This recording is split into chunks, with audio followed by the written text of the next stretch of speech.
Hola, buenas tardes, ¿me escuchan bien ahí?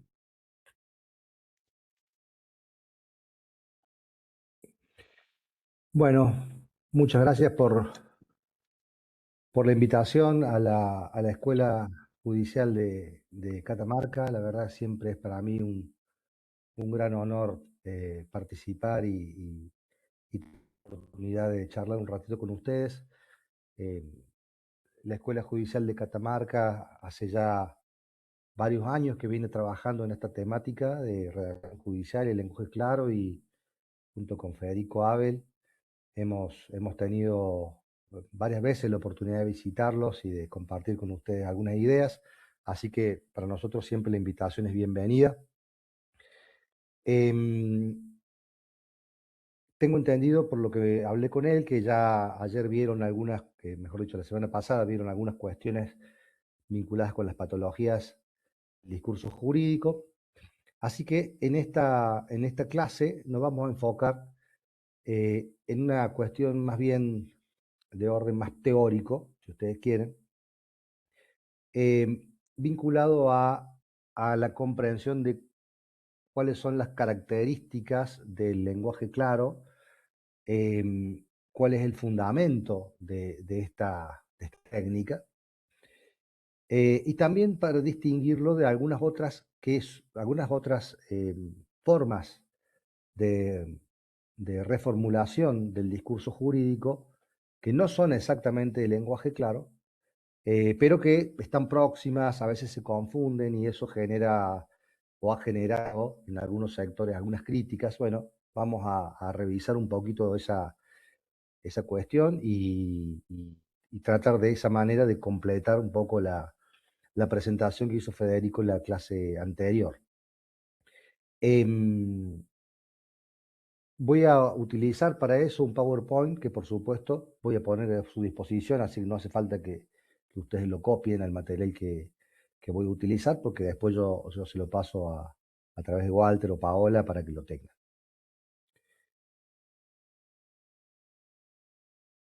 Bien.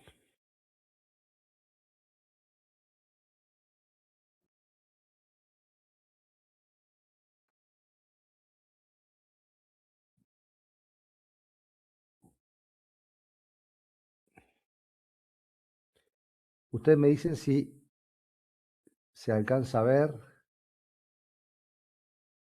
correctamente.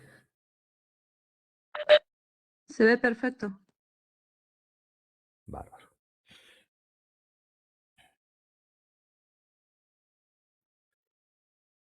Bueno, eh, me parece oportuno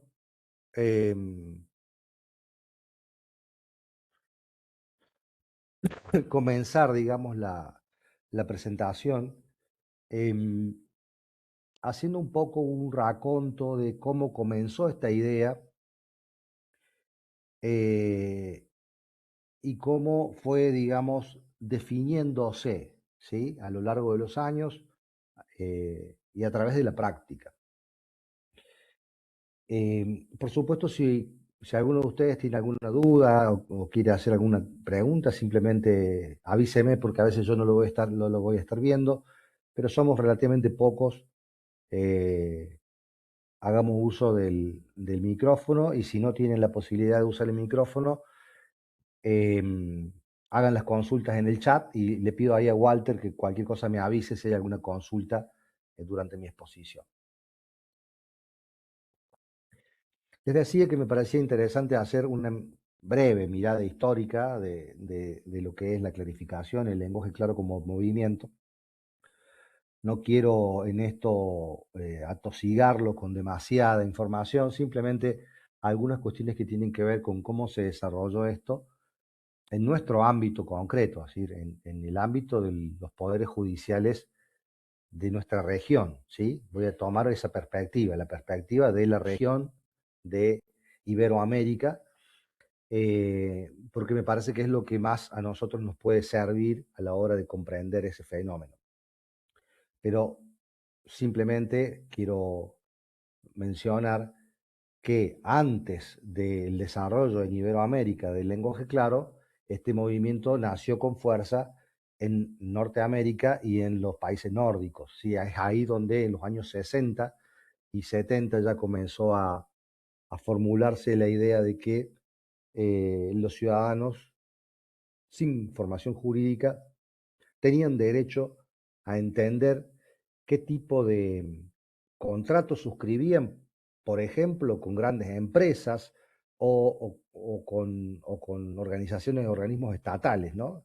Y esa preocupación por esa diferencia que hay entre una gran empresa, un organismo del Estado y una persona individual, ¿sí? Es lo que comenzó a generar el movimiento en distintos países del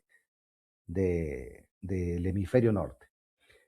Yo a nivel regional ubico, no digo el comienzo, porque quizás pueda haber algunos antecedentes previos, pero sí como la primera materialización de esta preocupación en la Carta de Derechos de las Personas ante la Justicia en el ámbito iberoamericano del año 2002, una de los documentos que fueron confeccionados por lo que es la Cumbre Judicial Iberoamericana, porque es ahí por primera vez donde se expresa de esa forma, se habla concretamente del derecho a comprender, y yo ahí le estoy compartiendo con ustedes la definición de ese documento y simplemente marcar dos o tres cosas. Primero, que dice que todas las personas tienen derecho a que las sentencias y demás resoluciones judiciales se redacten de tal forma que sean comprensibles por su destinatario. Subrayo la palabra todas, ¿sí? Porque es una de las cuestiones que generalmente se discuten en materia de clarificación, y ya lo vamos a ver en detalle, pero ¿quién es el destinatario del discurso jurídico? ¿No? Se discute mucho. ¿Quién es el destinatario de la sentencia? ¿Para quiénes están escritas las sentencias y demás resoluciones? ¿Para el justiciable o para el abogado que patrocina al justiciable? ¿Sí? Hay toda una discusión sobre eso. Bueno, la Cumbre Iberoamericana define eso, dice, todas las personas tienen derechos, ¿sí? Y otra cosa que me parece interesante de esta formulación es que habla de la necesidad de emplear una sintaxis y una estructura sencilla, ¿sí? Sin perjuicio de su rigor técnico. Y es muy cierto, en particular esto de la sintaxis, porque a diferencia de lo que muchos piensan, las principales complicaciones del lenguaje jurídico no provienen de los tecnicismos o, por ejemplo, del uso del latín, sino provienen de la sintaxis, de la complejidad de la sintaxis y el desorden de la sintaxis. Algo que no tiene nada que ver con el derecho ni con la técnica, ¿sí? Tiene que ver con modalidades, con formas de redacción que se han aprendido probablemente por inmersión. ¿Qué significa esto? Que la mayoría de los operadores del sistema judicial no tienen una formación sistemática en redacción. Nuestras universidades, las universidades argentinas, la mayoría, no todas, por supuesto, históricamente no han tenido, por ejemplo, una disciplina específica de redacción en el grado, sino que los profesionales del derecho han ido aprendiendo durante su avance profesional, cuando llegaban a un juzgado, cuando llegaban a un estudio jurídico, han ido aprendiendo a redactar por incidencia de sus pares, ¿sí? Copiando un modelo anterior, copiando cómo escribe su colega. Y entonces esto es lo que por ahí ha generado algunas patologías como las que describía la semana pasada Federico, ¿sí? Entonces, una de las cosas que ya en ese momento, año 2002, la cumbre eh, presentía, era que el problema estaba en la sintaxis, ¿sí? Y en la estructura de los textos. Y otra cosa que también me parece definitoria es que la aplicación del lenguaje claro no significa renunciar al rigor técnico, ¿no? El desafío es clarificar todo lo que se pueda sin renunciar al rigor técnico, porque no es necesario ni es conveniente. Ya vamos a ver que hay ciertos casos en los cuales uno puede salirse de esa exigencia, pero que tiene algunas particularidades, ¿no? Pero el lenguaje claro no busca hacer perder rigor técnico en los textos, todo lo contrario, busca dotarlo de mayor especificidad, mayor claridad y mayor rigor. Unos años después, en el año 2010, en otra de los documentos emitidos por la cumbre en Montevideo, un documento que está más relacionado con la fundamentación, ¿sí? Con la parte argumentativa de las sentencias, vuelve a plantear esta cuestión y señala que la fundamentación de las decisiones judiciales son la garantía del correcto ejercicio del poder conferido a los jueces y que esta fundamentación debe ser expuesta en términos comprensibles, concisos y sin recurrir a tecnicismos innecesarios, ¿sí? Acá lo que la cumbre expresa, además de esto que hablábamos recién, de, de la necesidad de que los términos utilizados sean comprensibles y concisos, o sea, habla de cierta brevedad, genera una cierta, digamos, categoría que son los tecnicismos innecesarios, ¿sí? Y eso tiene que ver, me parece a mí, y es un poco la lectura que ha hecho, por ejemplo, el presidente de la Corte Suprema, el doctor Rosati, que tiene un libro sobre, sobre el discurso jurídico en general, ¿no? No sobre redacción, sino sobre el discurso jurídico en general, se llama La Palabra de la Corte. Decía, esto genera una categoría que es la categoría de los tecnicismos innecesarios. A veces lo que ocurre es que se ha confundido el discurso jurisdiccional, digámoslo así, la función jurisdiccional del discurso jurídico, es decir, cuando el juez emite una sentencia que pone fin a un pleito, y la faceta científica del discurso jurídico, es decir, el, el aspecto académico del discurso jurídico, la reflexión ya más teórica sobre el discurso jurídico y sus distintos aspectos. Entonces, lo que esta consideración significa es que cuando uno resuelve un caso, debe ubicarse en el género discursivo que está utilizando, que es una resolución, una sentencia, un auto, lo que sea, y ajustar la construcción de ese texto a la función que cumple, ¿sí?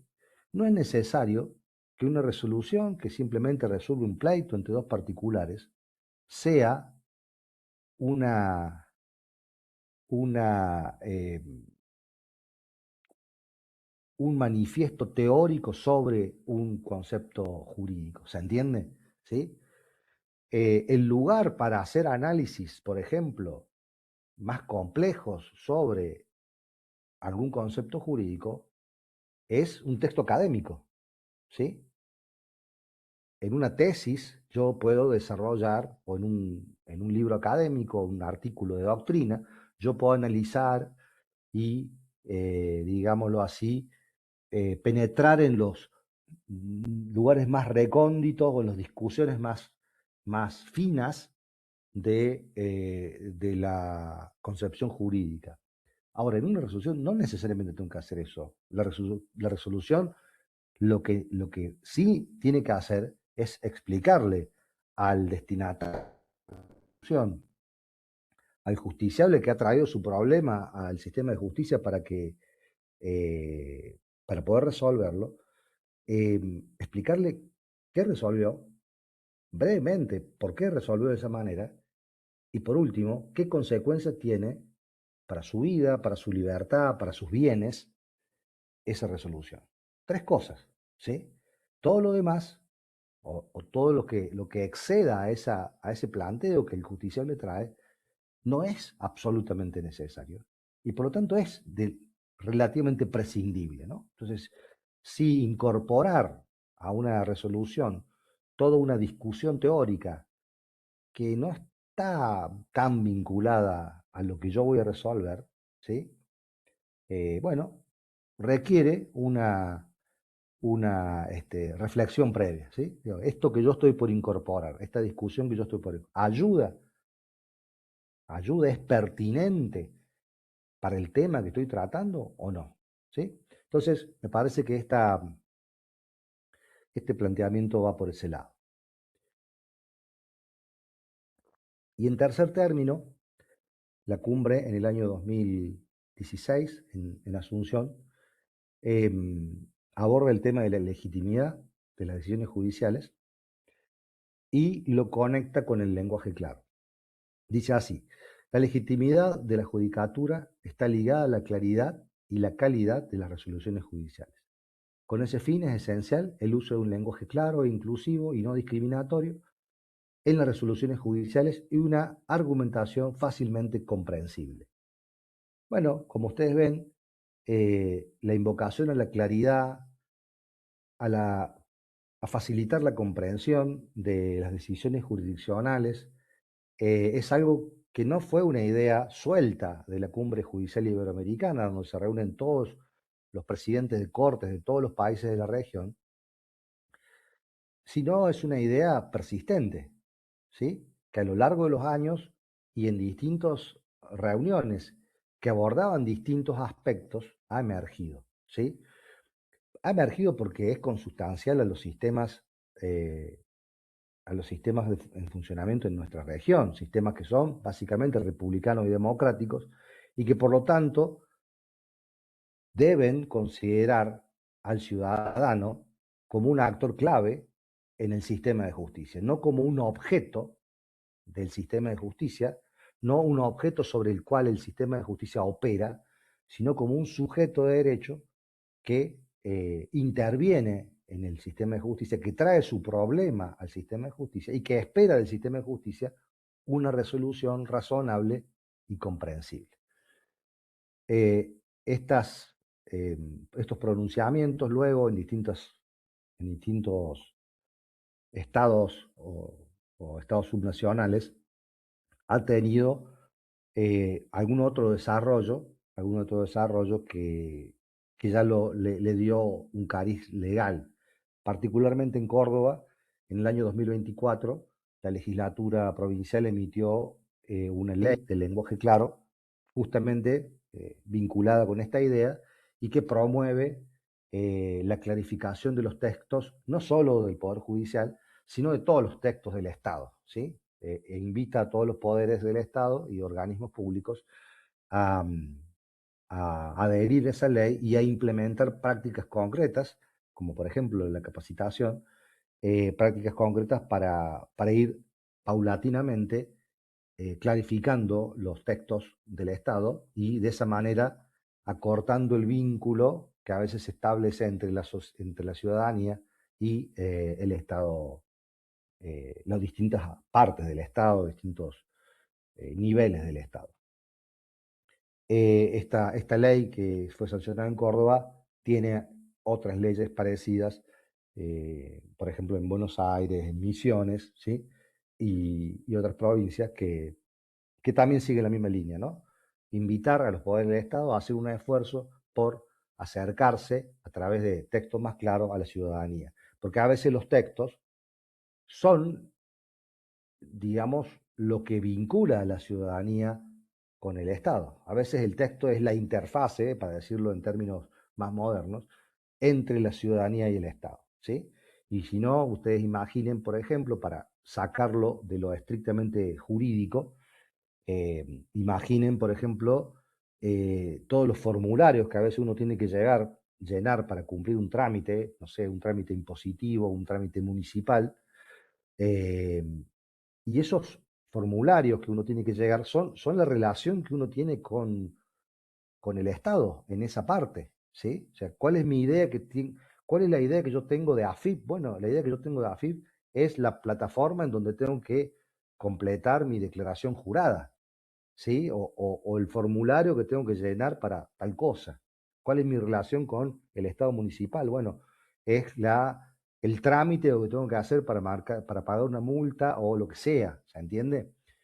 Entonces, esos textos que están involucrados en esos trámites tienen una gran importancia, ¿sí? Porque definen la manera en la cual yo me vinculo con el Estado o no me vinculo con el Estado.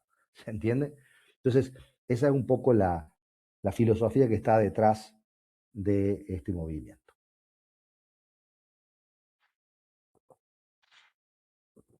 Bueno, dicho estos antecedentes breves,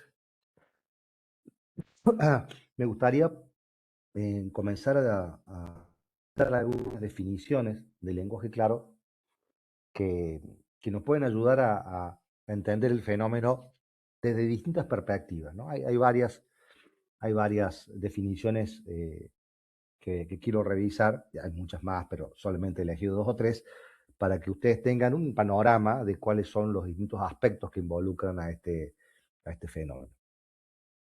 En primer lugar, siempre se toma la definición de Plain Language. Plain Language es una organización internacional eh, en la cual intervienen muchas instituciones, organismos y- y entidades del mundo, y tiene una definición estandarizada que me parece que es interesante por su extensión y porque revela cosas que hace falta ver, ¿no? Para entender digamos, el objetivo final del lenguaje claro. Esta definición dice, una comunicación está en lenguaje claro si la lengua, la estructura y el diseño son tan claros que el público al que está destinado puede encontrar fácilmente lo que necesita, comprende lo que encuentra y usa esa información. Vamos a analizar esto por parte. En primer lugar, habla de tres aspectos de la comunicación. Supongamos, pensemos nosotros cuando hablamos de comunicación, una resolución. Una resolución como una sentencia o un auto interlocutorio, pero también pensemos, por ejemplo, en una cosa más simple, un mensaje más simple, una citación, por ejemplo, una notificación, ¿sí? Un edicto. ¿Sí? Hay muchísimos un decreto, ¿no? Hay muchísimos textos que circulan en el ámbito judicial que cumplen distintas funciones dentro de un proceso, algunos de los cuales están destinados a personas ajenas al campo jurídico. Por ejemplo, imaginemos que un ciudadano común recibe una citación para ser jurado popular. El ciudadano común no tiene un patrocinio letrado. Por lo tanto, ese mensaje que llega a él debe ser lo suficientemente claro como para que él comprenda, eh, bueno, qué tiene que hacer, dónde tiene que ir, a qué se lo convoca. ¿Sí? Lo mismo, imaginemos una citación como testigo, como imputado, una notificación de alguna medida cautelar, no sé. Hay muchísimas comunicaciones que circulan en el marco de un proceso judicial y que tienen distintos destinatarios, ya lo vamos a ver. Pero entonces, esa comunicación, para que sea clara, tiene que estar escrita en una lengua, es decir, en un léxico.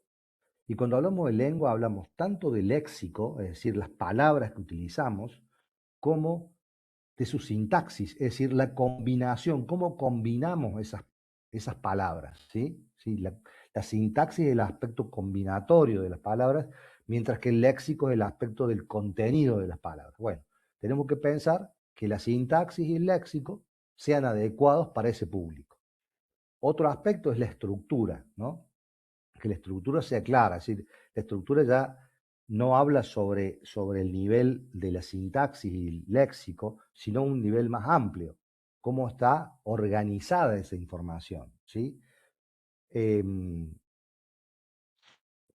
Que los textos sean comprensibles por sí mismos, que en el texto que nosotros componemos, elaboramos, esté toda la información que nuestro interlocutor necesita para entender, ¿sí?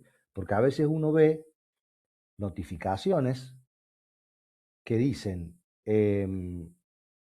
deberá proceder conforme al punto 4 del legajo tal.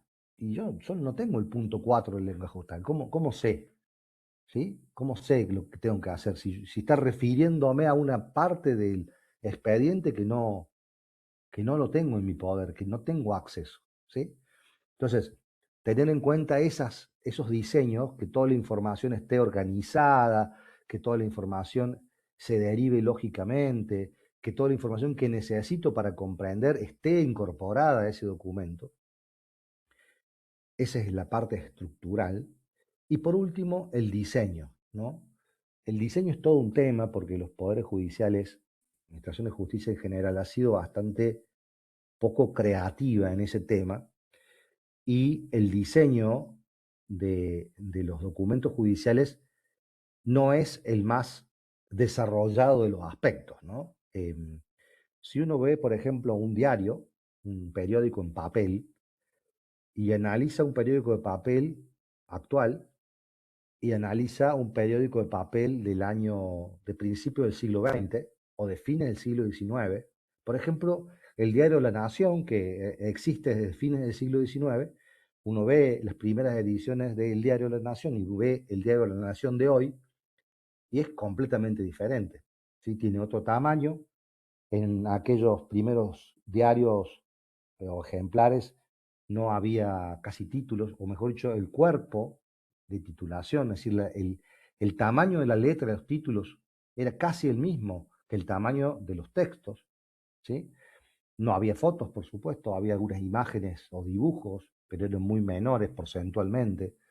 Había muy poco espacio en blanco, era usado el diario casi en su totalidad, era casi una plancha de texto todo el diario.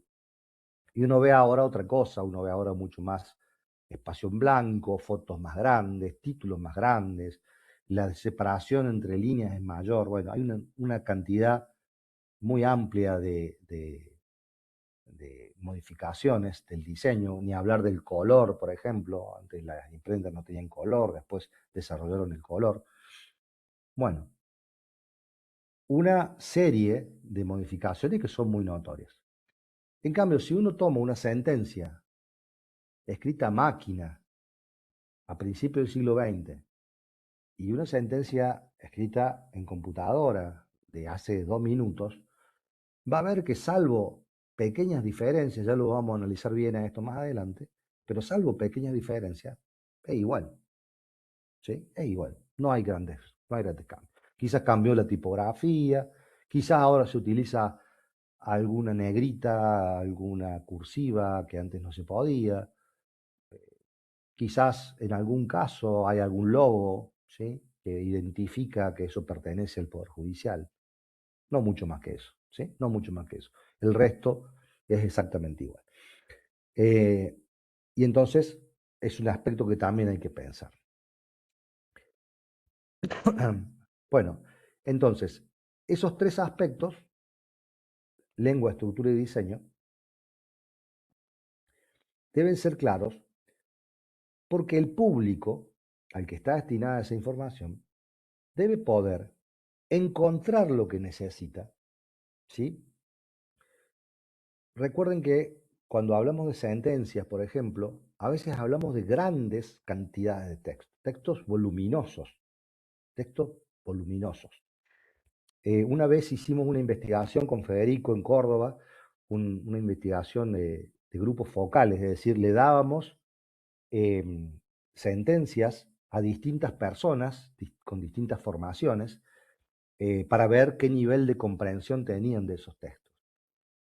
Y utilizamos como grupo de análisis a un grupo de personas que eran jurados populares, que no tenían ninguna relación con el Poder Judicial hasta que eran convocados con esa función. Y, y una de las cosas que nos decían, no les resultaba tan difícil entender el texto jurídico, pero sí les resultaba muy voluminoso el texto jurídico. Es decir, la gente se asombraba de la cantidad de páginas que tenía un texto jurídico. Y eso que nosotros no le dimos sentencias demasiado largas, ¿sí? Por una cuestión de tiempo. Pero claro, la gente que quizás no transita los tribunales todos los días como nosotros, no está acostumbrada a leer grandes volúmenes de información. Entonces, el mero hecho de encontrar la información que necesito en el gran volumen de información que es una sentencia, es todo un desafío para alguien que no está acostumbrado, ¿sí? Hay sentencias de cientos de páginas, ¿sí? Y entonces encontrar información que a mí me sea relevante en cientos de páginas no es nada sencillo. Entonces, lo primero que el Plain Language nos dice es que pueda encontrar fácilmente lo que necesita. Lo segundo es que comprenda lo que encuentra, ¿sí? Que comprenda esa información. Y por último, dice que pueda usar esa información. Porque comprender es una cosa y tener la facultad de utilizar esa información es otra, ¿no? Em, ¿Cuál es el interés que le veo a esa cuestión del uso de la información? Bueno, el ejercicio de los derechos. Si yo no comprendo que tengo este derecho, si yo no comprendo que este derecho me asiste, que yo tengo este derecho, pues nunca lo voy a poder usar, nunca lo voy a poder ejercer, ¿sí? Y entonces, mi pregunta es, ¿hasta qué punto un ciudadano que no entiende el derecho está en igualdad de condiciones frente a un ciudadano que sí entiende el derecho? Yo creo que una gran cantidad de personas eh, viven, transcurren su vida sin ni siquiera entender qué derechos tienen y por lo tanto pierden la oportunidad de ejercer esos derechos. Ni siquiera saben que tienen esos derechos. Si alguno de ustedes trabaja en el fuero laboral o en juzgados del trabajo, eh, sabrá, tendrá experiencia en esto, y sabrá que hay muchos trabajadores, por ejemplo, que llegan a una situación de juicio, ¿no? Luego de por ahí años en los cuales han estado irregularmente, eh, por ejemplo, registrados, y que quizás ni siquiera sabían que estaban irregularmente registrados, y por lo tanto jamás ejercieron ese derecho, porque desconocían esa situación. Entonces, el lenguaje claro tiene una dimensión que es también de acceso a la justicia, ¿sí? Seguramente el FED se los ha dicho. El lenguaje claro es también una puerta de acceso a la justicia, porque si yo no entiendo, no puedo ejercer mi derecho. Si yo no entiendo, eh, alguien puede afectar mi derecho, violar mi derecho, y ni siquiera yo ser capaz de ejecutar los actos con los que podría reclamarlo, ¿sí? Entonces, cuando a veces desde algunos sectores se cuestiona la idea del lenguaje claro, nosotros siempre decimos esto: no se trata solo de un estilo de escritura, es un estilo de escritura, pero no se acaba ahí. Es un estilo de escritura que te permite ingresar al sistema o que te limita el ingreso al sistema, ¿sí? Entonces, esa es la mirada que nosotros queremos transmitirle a ustedes, y ese es un poco también lo que nos motiva a insistir en esta cuestión. Si no encontramos la información, si no comprendemos la información, no podemos usarla y por lo tanto quedamos fuera del sistema, ¿sí? Quedamos de alguna manera en una situación de eh, exclusión, ¿sí? De exclusión jurídica. Bueno, seguimos. Cualquier duda, pregunta o intervención que ustedes quieran hacer, me avisan. ¿Qué es el lenguaje claro? Vamos a ver otras definiciones. Traigo a colación una definición de dos investigadores españoles, Estrella Montolío y Mario Tascón argentino. Y Estrella Montolío es una catedrática española que fue una de las encargadas de hacer un diagnóstico de la redacción jurídica en el Poder Judicial de España. Me parece que su definición también nos aporta cosas que nos pueden servir. Dice así: la comunicación clara significa transmitir de forma fácil, directa, transparente, simple y eficaz información relevante para la ciudadanía, por cualquiera de los diferentes canales actuales: papel, teléfonos móviles, ordenadores y otros dispositivos, y adaptada a sus particularidades. ¿Por qué quiero referirme o quiero mencionar esta definición? Porque es la única que menciona explícitamente esto de los diferentes canales. Y me parece a mí muy importante, y que en el futuro va a ser cada vez más importante, porque estamos viviendo en los poderes judiciales argentinos un proceso de profunda digitalización, ¿sí? Trámites que antes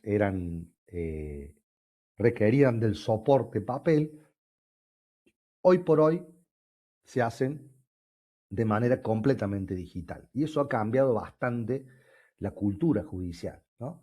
En muchos aspectos, no solo en lo que tiene que ver con lo redaccional, sino también, por ejemplo, en la presencia de la gente en los tribunales. Y la pandemia, por supuesto, aceleró todos estos procesos. Pero en lo que a nosotros respecta, las sentencias y otras resoluciones cada vez se van a escribir más en un soporte digital y se va a ir abandonando el soporte papel. Y además, paralelamente a eso, nuestros lectores, o sea, las personas destinatarias de esos documentos, ya no van a ser personas acostumbradas a leer papel, sino que van a ser personas acostumbradas a leer documentos digitales. Y por lo tanto, un lector digital que tiene otras características diferentes al lector tradicional del papel. Mi generación se acostumbró a leer primordialmente, ¿sí? Yo estudié en la universidad fundamentalmente con papel. Yo comencé a leer diarios en papel, y mis libros son mayoritariamente en papel. Pero la generación que me sigue, mis hijos, no, mis hijos han leído fundamentalmente en digital. Ellos estudian en la universidad y estudian con documentos digitales. Por lo tanto, su forma de leer no es la misma que la mía. Y eso tarde o temprano va a terminar afectando, a mi modo de ver, también la producción de sentencias y resoluciones. Profe, perdón, Sí, una consulta. ¿Y será cómo un no. desafío también de nuestra parte saber cómo adaptarnos a esa situación y cómo también poder cumplir con las expectativas de aquel lector del papel que aún todavía sigue esperando la lectura de papel? Sí, es que estamos justo en un momento digamos, de transición. Estamos en un momento de transición, porque todavía tenemos un grupo etario acostumbrado al papel. Pero las próximas generaciones no van a estar acostumbradas al papel. Entonces, yo creo que en algún momento eh, nuestros documentos digitales tendrán que empezar a incorporar, eso ya lo vamos a ver en detalle, pero lo anticipamos, tendrán que empezar a incorporar elementos propios de la cultura digital. Me explico. Nosotros, ¿qué hacemos con la sentencia actualmente? Por lo menos en Córdoba, estimo que en Catamarca será parecido. Eh, Redactamos una sentencia, igual que si la redactáramos en una máquina de escribir. No usamos hipertext, no usamos hipervínculos, no usamos imágenes, no usamos prácticamente ninguna de las herramientas que nos permite la escritura digital. Entonces lo que estamos haciendo es usar un soporte distinto, un soporte digital, pero la forma de escritura sigue siendo la misma, tradicional. ¿Qué pasa? Yo creo que en algún modo estamos subutilizando nuestros recursos, porque nosotros podríamos, por ejemplo, en lugar de hacer una cita jurisprudencial, supongamos que tengamos que hacer una cita larga, directamente linkearla a la sentencia que estamos citando, que está en una base de datos. ¿Se entiende? Se puede hacer perfectamente y eliminaría un montón de citas muy engorrosas y muy extensas. Entonces simplemente dice, como dice la Cámara Nacional de Apelaciones del Trabajo, en el precedente Pérez, link a la sentencia tal, ver página tal, chau, tal cosa, ¿sí? Y omitimos la cita, no hay ningún problema. Se podría hacer perfectamente porque la herramienta digital no lo permite. O, por ejemplo, cuando haya una imagen que sea importante para la resolución del caso, recuerdo una en particular, en un caso que tuvimos en Córdoba, de un caso, de una supuesta situación sería un gatillo fácil que le llama popularmente la prensa, que un oficial de policía había disparado a una persona que estaba siendo perseguida, a un presunto delincuente, por la espalda y había herido a esa persona. Bueno, ¿qué pasaba? Era dirimente si el policía le había apuntado directamente a su espalda o si, como era el caso, había disparado al piso y el rebote de la bala había impactado en la espalda. Eran dos cosas totalmente distintas porque la intención era totalmente distinta. Bueno, entonces había una foto que mostraba ese rebote y entonces esa foto era importante. Pero claro, esa foto se vio en el juicio, pero al no tener la posibilidad de incorporar la sentencia o no tener la posibilidad no se puede hacer porque nuestro sistema no lo permite, pero un Word lo puede hacer perfectamente. Eh, el juez no tenía tenía que narrar esa imagen y no mostrarla. Bueno, ¿a dónde voy con esto? Yo creo que en el futuro, no tan lejano, se podrán incorporar o se deberían poder incorporar a las sentencias elementos propios de la redacción o de la composición de documentos digitales destinados a ese nuevo lector digital que tiene ciertas características diferentes al lector de papel. El lector de papel es un lector intensivo. ¿Qué significa eso? Lee de manera ordenada el texto. El lector digital es fragmentario. El lector digital lee por partes el texto, no lee de manera corrida un texto.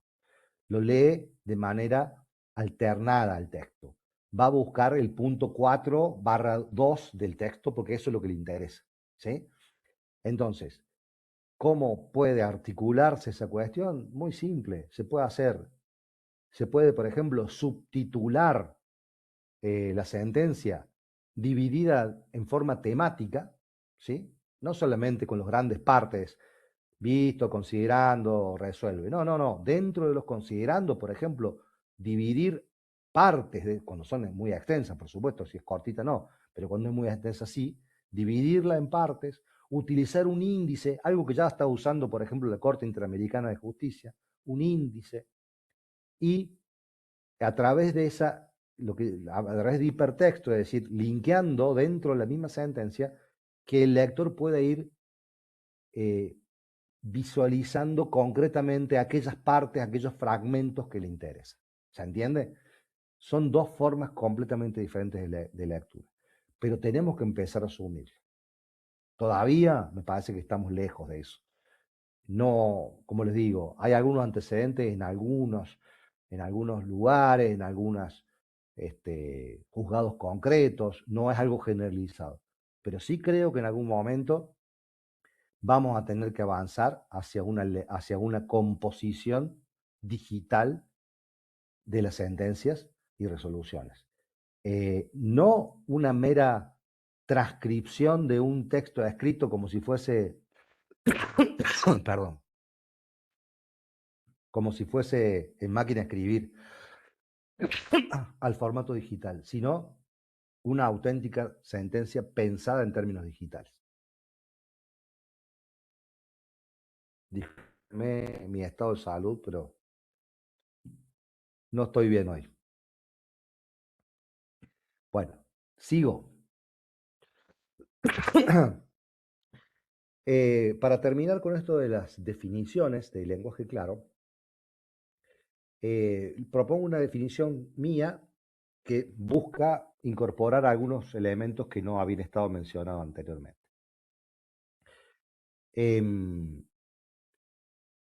Yo digo que el lenguaje claro también puede concebirse como un estilo de composición de documentos legales. Digo composición y no escritura, porque no es solo la escritura, como vimos recién. También es el diseño, también es la estructura, también es la incorporación de estos dispositivos o de estos elementos eh, gráficos, como puede ser el hipertexto. Pero básicamente esa composición de documentos debe tener en cuenta las competencias discursivas de los destinatarios potenciales. ¿Sí? Ya vamos a ver esta noción de destinatarios potenciales, pero tengan en cuenta esto. Una sentencia, e incluso algo más simple, por ejemplo, una declaración testimonial. Supongamos, nosotros tomamos una declaración testimonial que vamos a incorporar a una causa. ¿Quién es el destinatario de esa declaración testimonial? Bueno, por supuesto que el juez de la causa. Bueno, sí, por supuesto, pero además las partes valorarán también ese testimonio. Y, por ejemplo, si fuese una declaración en un juicio, en un proceso penal, tenés la valoración del fiscal, tenés la valoración del abogado defensor. Luego, llegando al juicio, esa declaración también podrá ser valorada, por ejemplo, por un tribunal técnico, o si es el caso, si se da dentro de los casos que involucran jurados populares, bueno, serán los jurados populares los que evalúen esa declaración. Es decir, hay una multiplicidad de destinatarios, por eso hablo de destinatarios potenciales, porque a lo mejor la declaración testimonial la presto frente a un funcionario, pero hay una serie de destinatarios que yo no estoy visualizando ahí, pero que también van a hacer una interpretación de ese texto. ¿Se entiende? Entonces, la composición de documentos legales debe tomar en cuenta las competencias discursivas de todos los destinatarios potenciales, ¿sí? Con la finalidad de que esos contenidos puedan ser comprendidos a primera lectura. Este es otro componente del lenguaje claro. ¿Cuál es nuestro norte, nuestro objetivo? No siempre se logra, pero ¿a dónde deberíamos aspirar? A que una persona reciba una notificación, por decirlo así, o cualquier texto que tenga como origen el Poder Judicial, lo lea y lo entienda. No tenga que leerlo 5 veces, que preguntarle a su primo que es abogado, que consultar en un diccionario o en Google, che, ¿qué me dice acá? Ponerle una IA que se lo interprete, ¿no? Deberíamos poder llegar a escribir de tal forma que a la primera lectura una persona razonablemente formada, una persona con un nivel de formación estándar, ¿sí? Que haya terminado el secundario, no sé, eh, puede leerlo y puede entenderlo.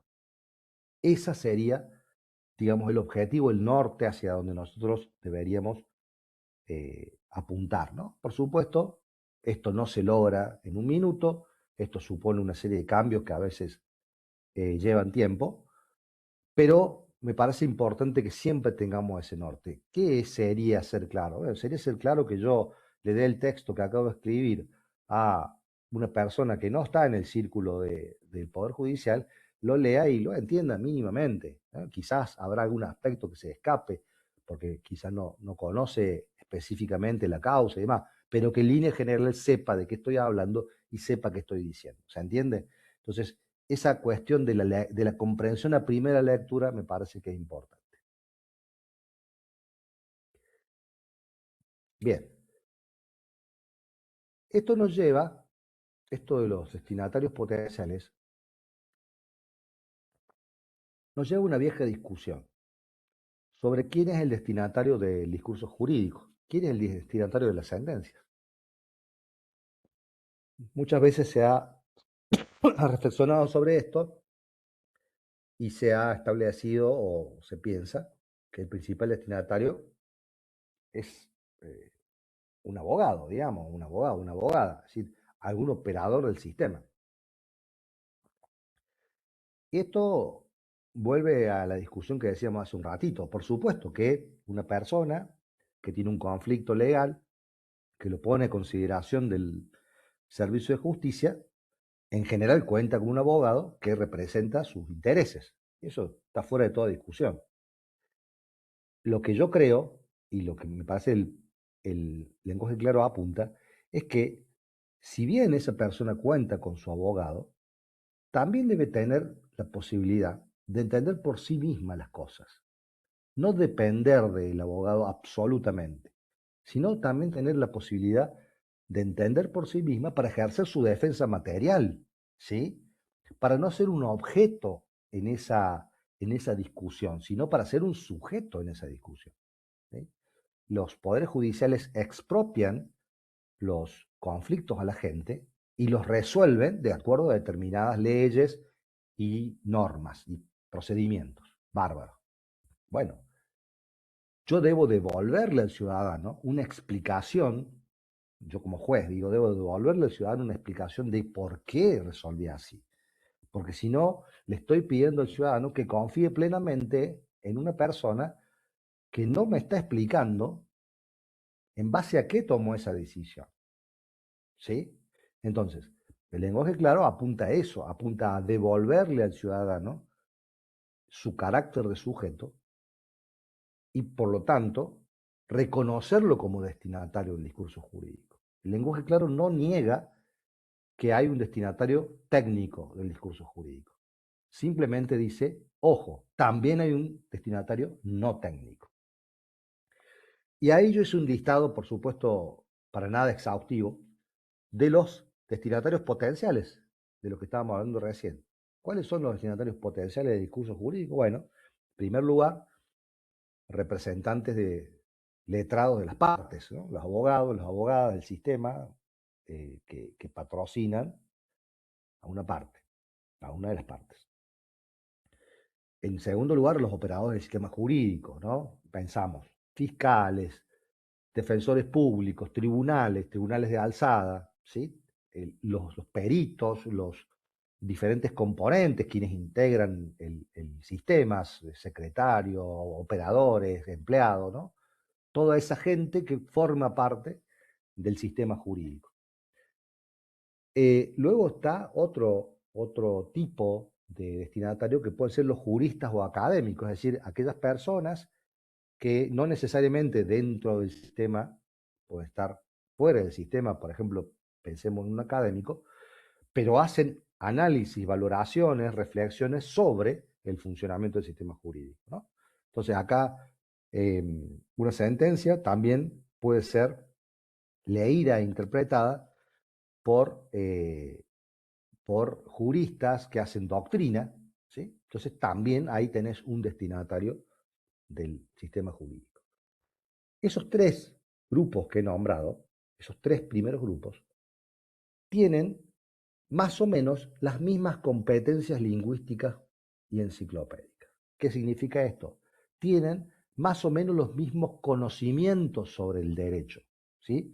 Entonces, en esos tres grupos uno puede, digamos, reconocer cierta homogeneidad en la formación académica y profesional, ¿sí? Probablemente a estas personas sean las que encuentran menos obstáculos para entender el discurso jurídico, porque están acostumbrados, porque leen con cierta regularidad este tipo de textos, porque tienen una formación universitaria, ¿sí? Entonces son las que más fácilmente comprenden el discurso jurídico. Pero hay otros tipos de personas. Para empezar, los justiciables, ¿sí? Lo que se denomina justiciables, las personas que son, digamos, las que acuden al Poder Judicial. Y que además de acudir, son las personas que van a tener que asumir las consecuencias de lo que los tribunales decidan, ¿sí? Porque, a ver, el abogado podrá desempeñar su rol de intermediario, pero el que tiene que asumir las consecuencias es el cliente. Y entonces es importante que él, que tiene que pagar, o que tiene que cobrar, o peor, que tiene que permanecer detenido o acceder a la libertad, sepa por qué el juez decidió eso, ¿sí? ¿Qué consecuencia tiene para su vida esto? Si él es en definitiva el que lo va a tener que soportar, para bien y para mal, ¿no? Entonces, los justiciables son también un grupo de destinatarios potenciales del discurso jurídico. Y además de los justiciables, pongo en esta lista a los jurados populares. Ya varias provincias están teniendo esa figura en su diseño institucional. En Córdoba la tenemos hace varios años y la experiencia ha sido buena en líneas generales. La convivencia y la legitimidad que le han dado al sistema judicial es valorada como muy positiva. Y es más, los mismos jurados han cambiado su percepción de la justicia una vez que atravesaron el sistema. ¿Sí? Eso ha sido muy importante para nosotros. Mucha gente que tenía una mala imagen del Poder Judicial antes de ser jurado popular, una vez que asumió el cargo y atravesó el sistema, cambió absolutamente su imagen bueno, mejoró mucho la imagen del Poder Judicial en esas personas. Pero para esto también tenemos que contemplarlos. Si la ley los contempla, ¿cómo no lo va a contemplar los textos? ¿Sí? Y otro destinatario es la ciudadanía en general, ¿no? No me refiero acá a los justiciables, no me refiero a las personas que son los protagonistas de los pleitos, me refiero a la ciudadanía en general, particularmente en casos que afectan a todos, ¿sí? Eh, por ejemplo, hay ciertos fueros o ciertos tipos de pleitos que tienen una afectación general. Pienso, acaso, en los juicios, en los amparos ambientales, por ejemplo. ¿Quién es el destinatario de un amparo ambiental? Por supuesto, hay un destinatario concreto que es quien presentó el amparo ambiental, los 5 vecinos estos que presentaron el amparo ambiental. Pero la resolución de ese amparo ambiental va a afectar a todos, a toda una comunidad entera, no solo a esos 5 vecinos que son actores. ¿Sí? Entonces, ese texto que resuelve ese litigio tiene un interés público y por lo tanto, quienes tengan que escribir ese texto deberán pensar que ese texto no solo va a ser leído por esos 5 individuos, sino por toda la comunidad que forma parte de ese espacio. Y por lo tanto, y acá introduzco otro destinatario habitual, por los periodistas. Porque los periodistas son un tipo de profesionales que tácitamente han sido investidos con la eh, facultad de informar a la ciudadanía sobre temas de interés público. ¿Sí? Entonces, cuando hay una resolución que afecta a una cantidad indeterminada de personas, es razonable pensar que un periodista se va a interesar y va a tratar de cumplir su rol de contar lo que ocurre en tal ámbito. Y por lo tanto, no es para nada impensado que intervengan, que hagan su interpretación de lo que decide la justicia en distintos temas, ¿no? Por ahí lo más frecuente son en aquellos crímenes que han tenido notoriedad pública y demás, pero hay muchos otros, ¿no? Se me ocurre pensar, por ejemplo, en procesos electorales que se judicialicen, ¿no? Son de interés público, seguramente requieren cobertura periodística. Bueno, pensamos, esto es una pregunta, pensamos cuando escribimos un fallo en este tipo de causas que va a haber un destinatario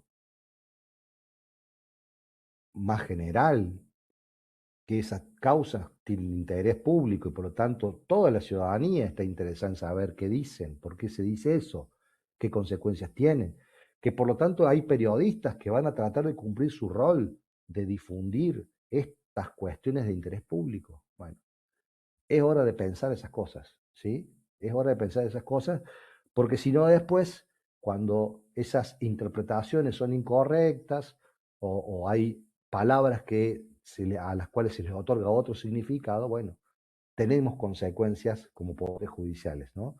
Se desprestigia a los poderes judiciales, se genera una conmoción pública por cuestiones que a lo mejor son errores de interpretación. Bueno, es importante que lo podamos previsualizar y en llegado el caso corregir.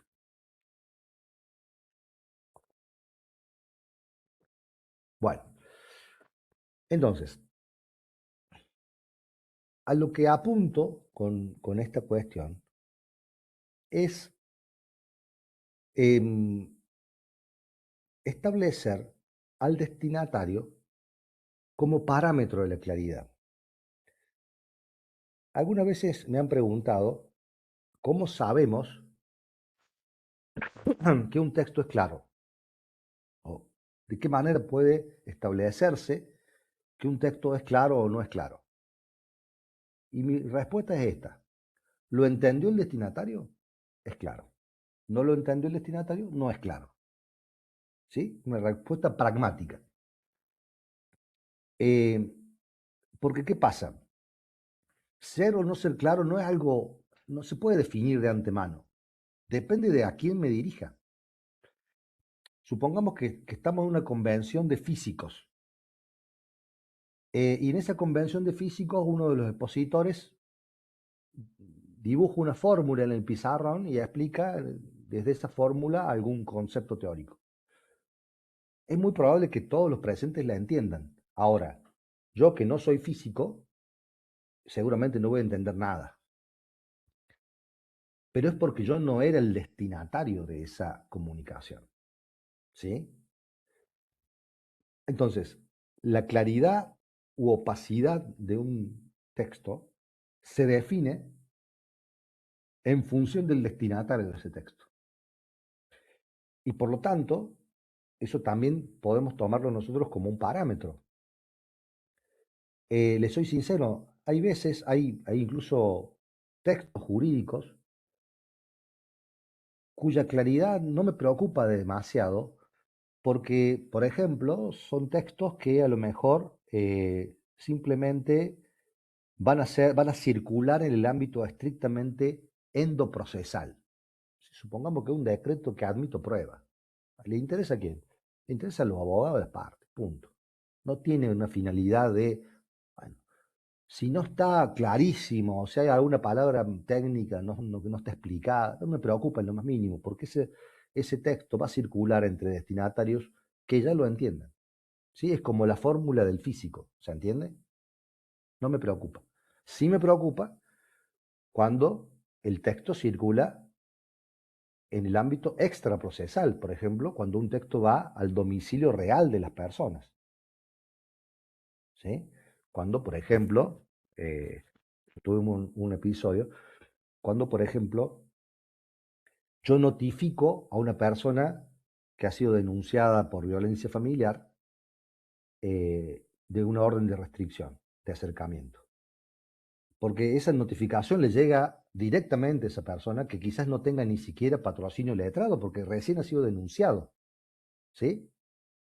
Y el juez le dispone una medida cautelar, no se puede acercar a su esposa a 300 metros durante un mes.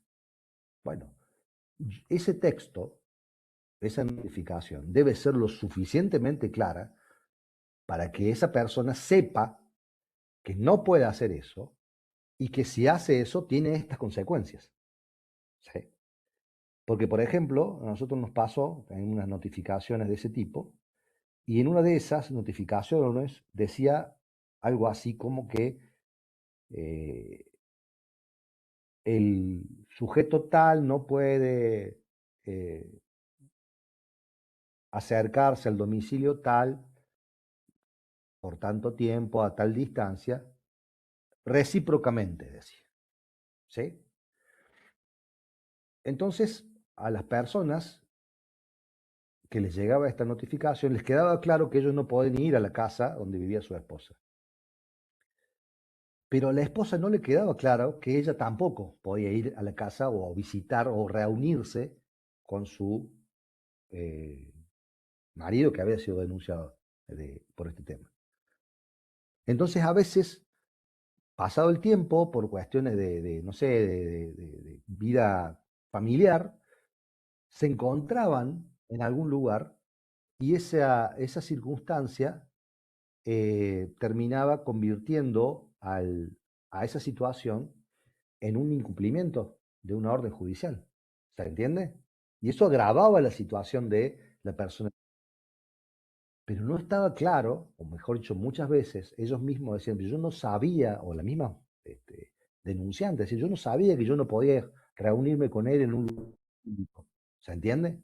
Entonces generaba otra causa penal por incumplimiento de una orden judicial. Y toda esa confusión obedecía a cómo estaba redactada esa notificación. Y de hecho, los fiscales nos solicitaron que reformulemos esa notificación, así lo hicimos, y empezó a funcionar mejor esa cuestión, ¿no? Que puede parecer un detalle, pero un detalle que complicaba las cosas, un detalle que aportaba una mayor complejidad a las cosas. Bueno, con esto quiero decirles que a veces hay pequeñas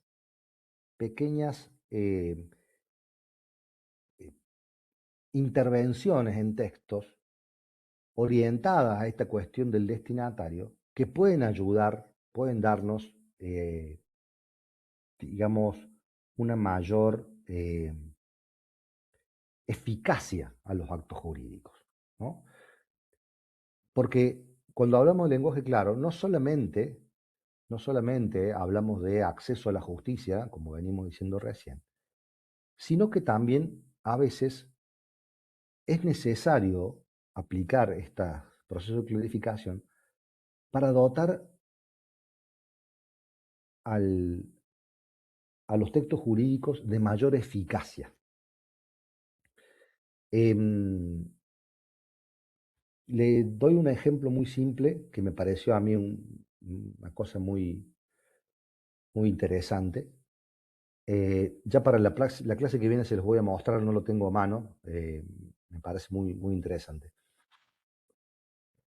Hace unos años en la Comunidad de Madrid, es decir, en la Intendencia de Madrid, se inició un proceso de clarificación de documentos. Entre ellos estaba un documento que tenía que ver con las multas, ¿sí? Las multas de tránsito. El documento de las multas de tránsito de Madrid, ya se los voy a pasar o se los voy a mostrar en la próxima clase para que ustedes lo vean. El documento de las multas de tránsito era un documento muy, muy, muy feo desde el punto de vista del diseño.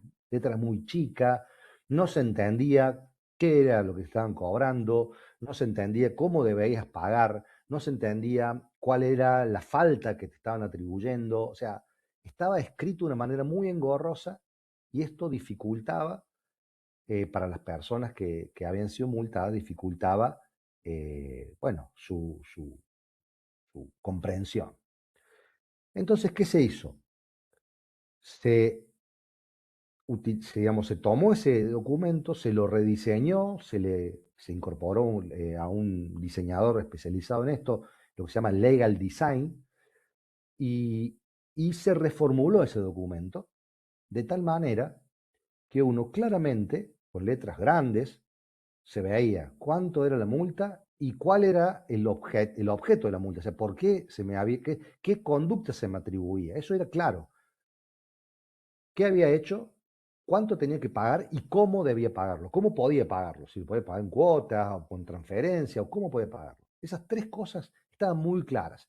Y toda la cuestión normativa estaba incorporada en letra más chica, y de una manera mucho más amable. Bueno, cuando se implementó eso, cuando se cambió del sistema de multas viejo al sistema de multas nuevo, no solo que la gente comprendió más rápido lo que pasaba, sino que pagó más rápido también. Identificó rápidamente qué había hecho, y si lo había hecho, listo, se fijaba cómo podía pagarlo y lo pagaba. Y si no lo había hecho, lo litigaba, ¿sí? Pero rápidamente identificaba el problema y trataba de encontrar una solución. Entonces, eh, ese tipo de cuestiones nos muestran que tener al destinatario como parámetro de claridad y aplicar estrategias pensando en el destinatario, no solo favorece la transparencia, la legitimidad, el acceso a justicia, sino también favorece la eficacia de las comunicaciones jurídicas o administrativas en este caso. Bien, entonces, ¿cómo se debería hacer para tener en cuenta el destinatario? Bueno, acá lo que tenemos que trabajar es lo que se llama el destinatario modelo, ¿sí? Eh, Cuando uno va a escribir un texto, cualquier texto, siempre se imagina a quién se va a dirigir. Supongamos, eh, los invito a ustedes a un desafío. Ustedes le van a escribir un texto, un mensaje de WhatsApp a un amigo. Piensen en el amigo y le escriben de una forma, que es la forma, el tono con que habitualmente se dirigen a esa persona. Si después de eso le escriben un mensaje de WhatsApp a un compañero de trabajo o a un jefe, van a escribirlo de otra forma. La manera, el tono con el cual están acostumbrados a interactuar con esa otra persona, ¿se entiende? Y por último, si se tienen que dirigir a un niño o a una persona de pocos años, probablemente también modifiquen su forma de dirigirse, ¿sí? Eso es algo que hacemos todo el tiempo. A través de investigaciones se ha comprobado que un niño de 9 años, cuando le habla a un niño de 5 años, modifica su lenguaje de acuerdo a lo que él cree que ese niño más chiquito va a entender. O sea que es una facultad que tenemos los seres humanos desde muy pequeños, ¿sí? Bueno, eso lo hacemos todo el tiempo. Lo que habría que hacer para tener en cuenta el destinatario es decir, bueno, a ver, este texto que voy a escribir ahora, ¿a quién se dirige? ¿Quién lo va a leer? ¿Cómo puedo identificar a esa persona? Bueno, este texto lo va a leer tal persona, bien, o tal grupo de personas, lo va a leer estas personas, este número de personas. Supongamos, yo soy un abogado, tengo que presentar un alegato en un juicio con jurados. Bueno, entonces, yo tengo que dirigirme al alegato, soy abogado, voy a tener que confrontar con el fiscal. El fiscal tiene su hipótesis del hecho, yo voy a tener que presentar mi hipótesis del hecho. A su vez, esa alocución que yo voy a llevar a cabo va a estar dirigida a un jurado popular que tiene su forma de comprender las cosas. Entonces tengo que hacer un esfuerzo para, si bien tendré que incorporar algunas cuestiones técnicas, también que esas cuestiones técnicas sean comprensibles para el, el jurado. Y eventualmente ese caso quizás llegue en algún momento a una corte o a un tribunal superior, y por lo tanto tengo que ver si el tribunal superior de mi provincia, cuál es la postura que tiene. Entonces tengo que prever algún argumento por si este caso llegara a esa instancia. ¿Se entiende? O sea, tengo que prever ese carácter colectivo de mi auditorio, esa multiplicidad de destinatarios. Y preparar una estrategia para cada uno de ellos. ¿sí? Para cada uno de ellos. A lo mejor es decir lo mismo, pero decirlo de distintas maneras para que todos puedan reconocerse en ese argumento, ¿se entiende? Entonces, de esa forma, o sea, identificando quiénes son los destinatarios potenciales y pensando a ver qué destrezas tiene, qué dificultades de comprensión, qué me ayuda a mi postura, puedo desarrollar, desplegar una mejor estrategia textual, ¿sí? Compatible con mi destinatario. ¿Se entiende? Porque en esto es muy importante que entendamos lo siguiente. Por muchos esfuerzos que yo haga, cuando digo yo me refiero al enunciador jurídico, por muchos esfuerzos que el enunciador jurídico haga, a esfuerzos argumentativos me refiero, el que va a decidir, el que va a darle sentido a los textos, el que va a interpretar los textos y por lo tanto actualizar el sentido de los textos, es el intérprete. ¿Sí? Una conversación, un diálogo, un acto de comunicación recién se completa cuando el intérprete lo entiende, ¿sí? Y le otorga sentido. Yo como enunciador no manejo todo el proceso. Yo tengo la facultad de elaborar el mensaje. El enunciador elabora el mensaje, compone el mensaje. Ahora, el que interpreta el mensaje es el destinatario. Y en cierta medida, yo puedo desplegar algunas estrategias, pero nunca tenemos que perder de vista que el final del camino, el cierre, siempre está en manos del destinatario. ¿Se entiende eso? A veces nosotros creemos, es como que le damos demasiada importancia a la parte de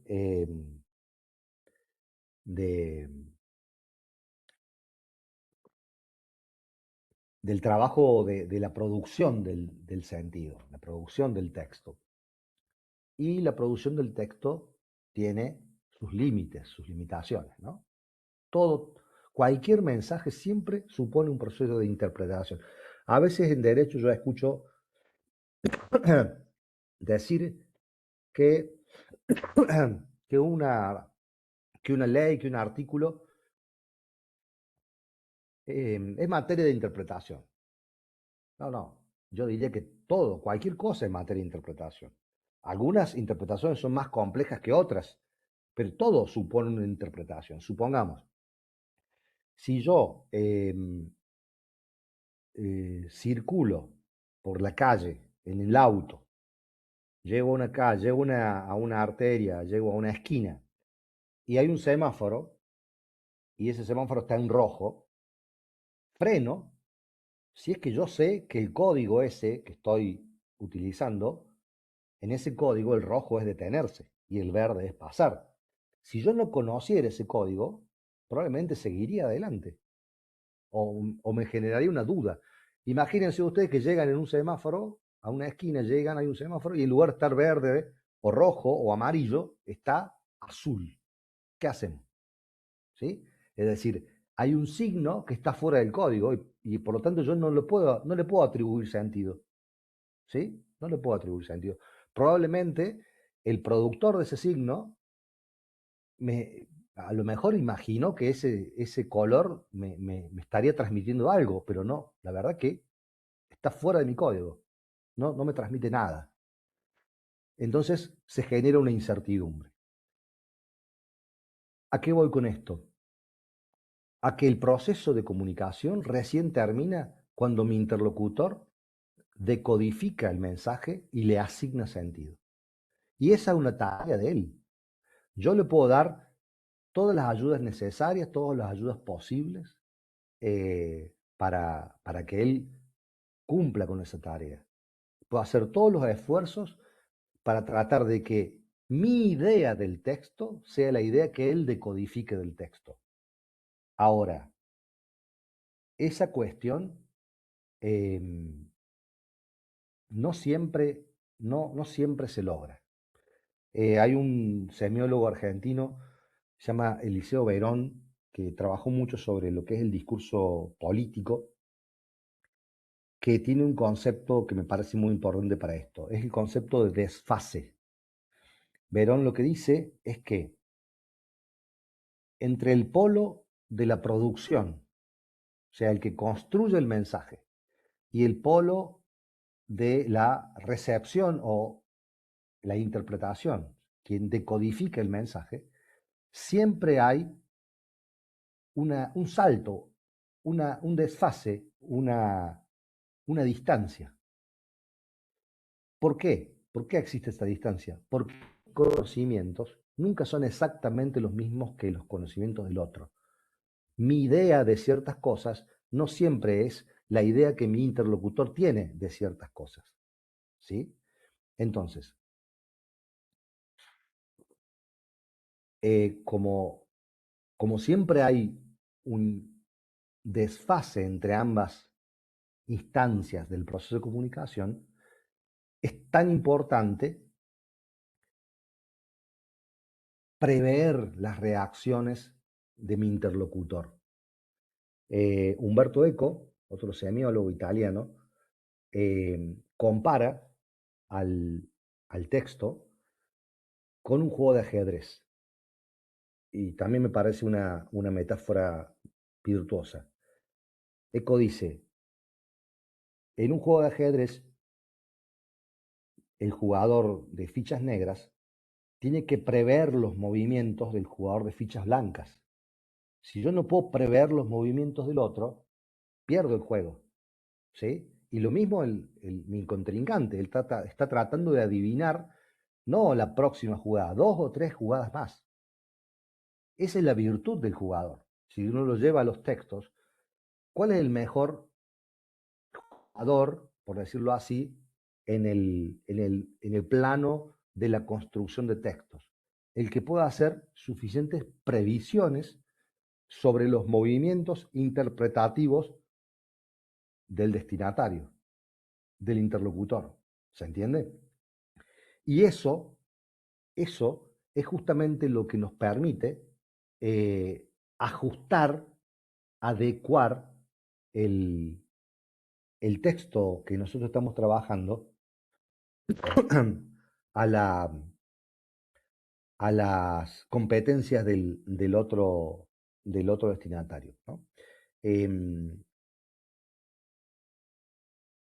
eh, lo que me parece a mí, o sea, lo que apunto en este aspecto, porque muchas veces se ha cuestionado o se ha expresado que los esfuerzos que se hacen para clarificar particularmente el discurso jurídico no te garantizan absolutamente que nuestro interlocutor va a comprender, ¿sí? Especialmente en algunos textos eh, complejos y especialmente ciertos interlocutores. Ya vamos a ver la clase que viene algunas disquisiciones sobre esto, no me quiero adelantar para ser ordenado, pero a veces se cuestiona eso. Entonces, lo que yo digo es que eh, si nosotros podemos imaginar las competencias que tienen nuestros destinatarios, por ejemplo, si nosotros logramos establecer qué palabras nuestro destinatario puede no comprender, ¿sí?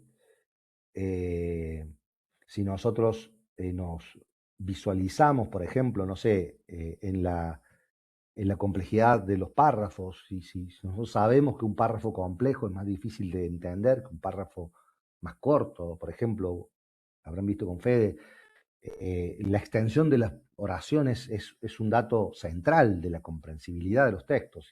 Si nosotros sabemos que una que una oración de más de 25 o 30 palabras dificulta la comprensión, bueno, y por lo tanto escribimos más corto, bueno, por supuesto que no tenemos una garantía firmada de que la interpretación será perfecta, pero sin lugar a dudas, hacer previsiones, como decíamos recién, sobre los movimientos interpretativos del otro, imaginarnos cómo el otro va a interpretar nuestros textos y actuar en consecuencia, va a reducir las posibles tergiversaciones que puedan surgir, ¿se entiende? O sea, si yo no hago nada, si yo no hago nada por clarificar mis textos, si yo simplemente sigo escribiendo como si me dirigiera a, o sea, a un destinatario ideal, miembro de la Corte Suprema de Justicia, bueno, eh, me desentiendo de, digamos, de esta singularidad de nuestro destinatario, bueno, seguramente me va a ir peor que si yo llevo adelante pequeños procedimientos de clarificación, ¿no? Porque eso también hay que dejarlo en claro. La clarificación no es algo que ocurra por sí o por no. Es decir, si yo tengo un texto complejo y, por ejemplo, lo organizo de otra forma, transformo sus oraciones en oraciones más cortas, le saco algunos arcaísmos, le explico algunos términos técnicos, omito, no sé, ordeno la oración, le saco, por ejemplo, dejo que el sujeto y el verbo estén juntos. Les doy ese orden, primero sujeto, después verbo, después recto de predicado. O sea, si aplico algunos procedimientos de clarificación, ya voy a ir ganando en clarificación. ¿Sí? Ya voy a estar porcentualmente más cerca del destinatario, ¿no? Ya esa distancia entre el enunciador jurídico y el destinatario no va a ser la misma, va a ser más corta, ¿no? Entonces, lo que nosotros invitamos en estos cursos es a avanzar hacia un nuevo lenguaje jurídico, una nueva sintaxis jurídica o redacción jurídica despojada, despojada de ciertas eh, fórmulas que se han ido extendiendo con el tiempo y caminar hacia una formulación mucho más simple y más orientada al ciudadano de estas cuestiones, ¿no?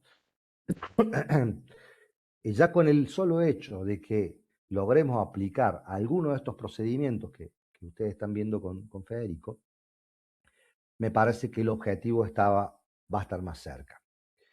Miren, si les parece bien, Walter, ahí te pido en eso que me ayudes.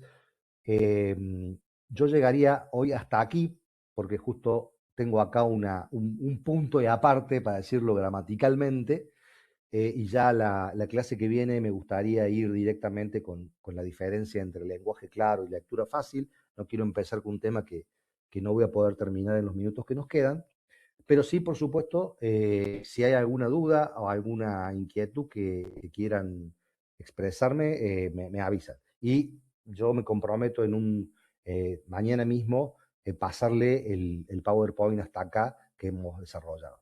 No sé si alguien tiene alguna duda, alguna inquietud. Doctor, un pequeño comentario, pregunta tal vez, ¿puede ser? Sí, cómo no. Entender entonces que en un mismo proceso, llámese proceso, por ejemplo, en el ámbito penal, desde que se inicia con la denuncia hasta que declaramos una sentencia, podemos tener diferentes tipos entonces de expresión escrita respecto a quién vaya dirigido, y eso no va a estar mal. Sí, sí, digamos, si vos te fijas, por ejemplo, en un, yo lo veo, lo más claro que veo es en los juicios, ustedes tienen juicio por jurado, hace relativamente poco tiempo, pero he visto que tienen. Si vos te fijas, los alegatos que se hacen en el marco de los juicios por jurados, muy generalmente, por lo menos en Córdoba pasa muy a menudo, los abogados los fragmentan.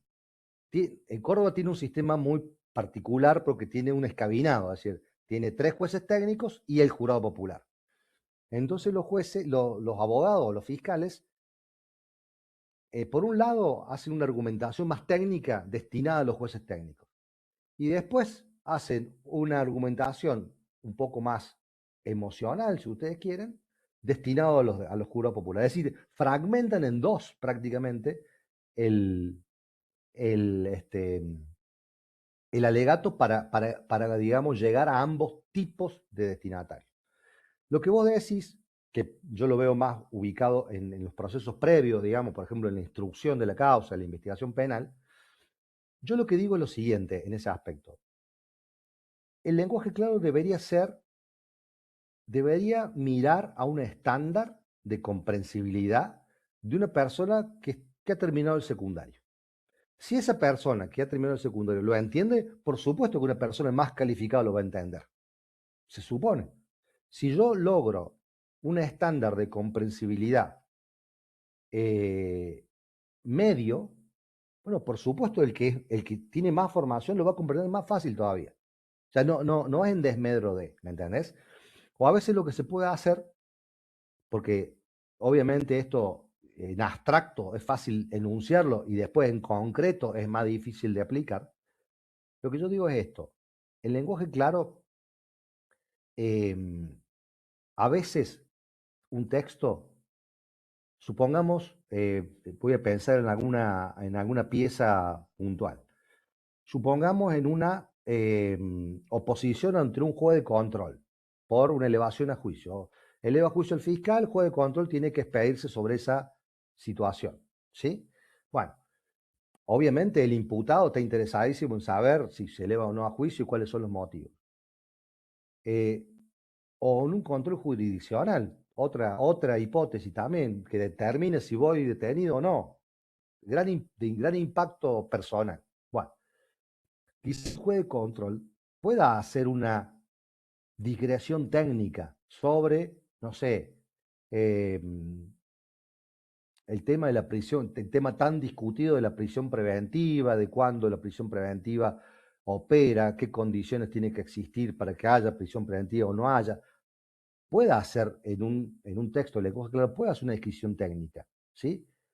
Solamente lo que convendría ahí es, después de esta decisión técnica que quizás tenga alguna complejidad y que quizás no cualquiera la pueda entender, hacer un párrafo que diga, en otras palabras, coma, en este caso, esta persona va presa por tal cosa. Lo estoy diciendo brutamente, o sea, ustedes me entienden. O sea, simplemente incorporándole una conclusión, una recapitulación dentro del mismo texto, que sintetice eso, ya está, ya cumplís con los dos públicos.